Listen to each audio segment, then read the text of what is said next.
Hey everyone, welcome back to our channel. On today's video, I'm going to show you how to change your profile picture on your Temu using your phone. It's very quick and easy, so let's get started. First, you have to download the Temu app on your phone from Google Play Store or Apple App Store. Once you download it, you have to open the app.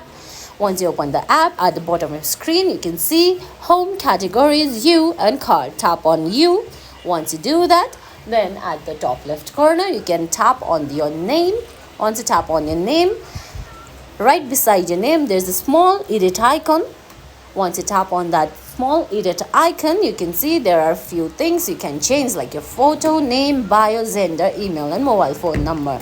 You can select photo and choose the existing photos or take your current photo. And guys, that's it. That's how you change your profile photo on Temu. I hope you found this video helpful. If you did, please give it a thumbs up, leave a comment, subscribe to our channel, and hit that bell icon. See you in the next video. Thanks for watching.